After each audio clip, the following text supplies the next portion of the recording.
छत्तीसगढ़ के पूर्व आबकारी मंत्री कवासी लखमा यानी कि लखमा दादी लोगों के लिए रहस्य बनते जा रहे हैं।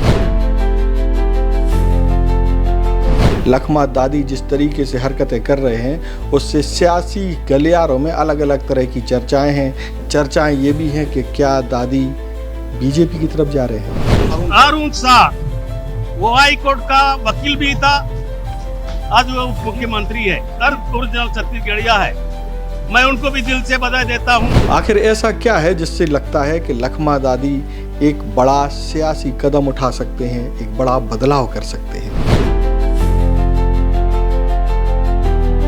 पहले डिप्टी सीएम अरुण साव और अब जो है विधानसभा में जिस तरीके से उनकी भाजपा विधायकों से मुलाकात हुई उसे देख करके कांग्रेसी भी संशय की स्थिति में है। आप दृश्य देखेंगे तो बहुत सारे कांग्रेसी उन्हें भौचक नजरों से देख रहे हैं।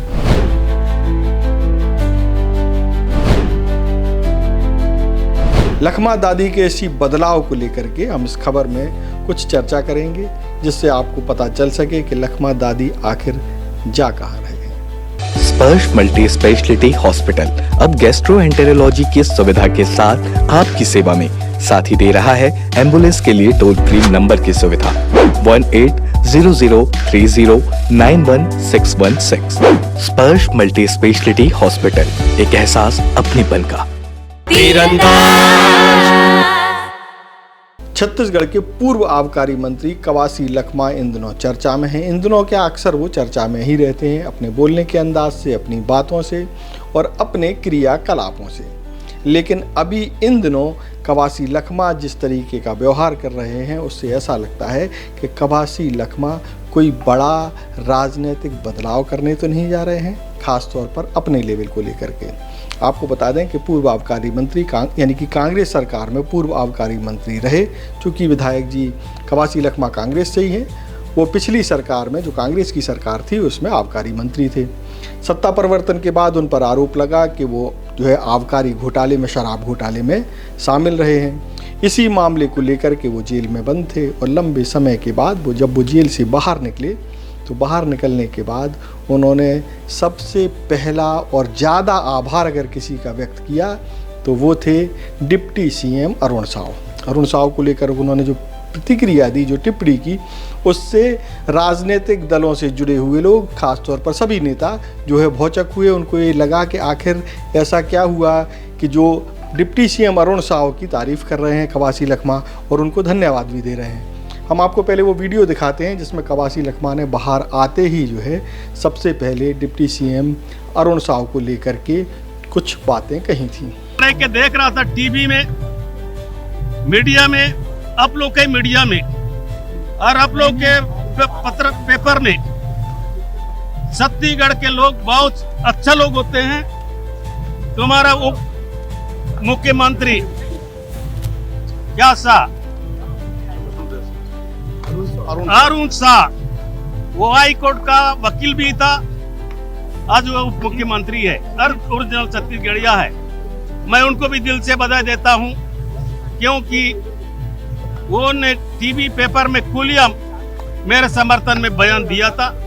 साथ में प्रत्येक अप्रत्यक्ष बीजेपी का कार्यकर्ता हो, नेता हो, कांग्रेस का अलावा जनता हो, सबको मैं शुक्रिया अदा करता हूँ। तो ये आपने सुना कि जेल से निकलने के बाद कवासी लखमा ने अरुण साव को लेकर के क्या कहा। आपको यहाँ ये भी बता देते हैं कि कोर्ट ने उनके छत्तीसगढ़ में रहने पर रोक लगा रखी है, इसलिए कवासी लखमा बस्तर को छोड़कर यानी पूरे छत्तीसगढ़ को छोड़कर ही तेलंगाना में एक जगह पर रह रहे हैं। लेकिन कोर्ट ने ये भी कहा था कि अगर विधानसभा अध्यक्ष उनको इजाज़त देते हैं तो विधानसभा सत्र में शामिल हो सकते हैं। चूँकि बजट सत्र शुरू हो चुका है आज यानी कि 23 फरवरी से, तो 23 फरवरी को वो विधानसभा में पहुंचे हुए थे। विधानसभा में जिस तरीके से कवासी लखमा भारतीय जनता पार्टी के नेताओं से मिले, उनके पास जाकर के उनके गले मिले, उसको लेकर के कांग्रेसी भी हतप्रभ थे। उनको भी आश्चर्य में डाल दिया कि किस तरीके से कवासी लखमा भारतीय जनता पार्टी की ओर रुख करते हुए दिखाई दे रहे हैं। अब सबसे पहले हम आपको ये वीडियो दिखा देते हैं कि किस तरीके से कवासी लखमा का भारतीय जनता पार्टी के नेताओं से जो भरत मिलाप हुआ है, ऐसे लगा जैसे लंबे समय से मिल नहीं पा रहे थे और अब मिले हैं तो कितनी खुशी है। वह दृश्य दिखाते हैं, उसके बाद बताते हैं कि चर्चा क्या शुरू हुई है।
तो आप देख रहे हैं कि किस तरीके से कवासी लखमा भारतीय जनता पार्टी के नेताओं, खास तौर पर जो है अजय चंद्राकर जी से बड़ी ही गर्मजोशी के साथ मिल रहे हैं। जब ये घटनाक्रम सामने आता है, चूँकि सभी लोग देख चुके हैं, तो अब ऐसी चर्चाएं चल रही हैं, संभावनाएं व्यक्त की जा रही हैं कि संभवतः कवासी लखमा कांग्रेस से दूरी बनाकर भारतीय जनता पार्टी के खेमे में बैठ सकते हैं, क्योंकि कवासी लखमा की जितनी पकड़ जो है बस्तर क्षेत्र में है, उस वैसी पकड़ चुनिंदा नेताओं में ही है और उनका जो है बस्तर में अच्छा खासा प्रभाव है।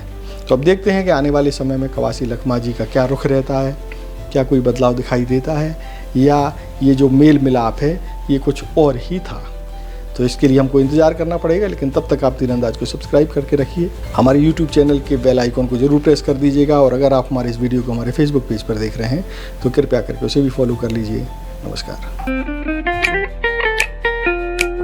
खुश है तो तू खुशी मना ले, छोटा बड़ा केक मंगा ले, संगम में मिलता है बढ़िया केक, संगम में मिलता है बढ़िया केक।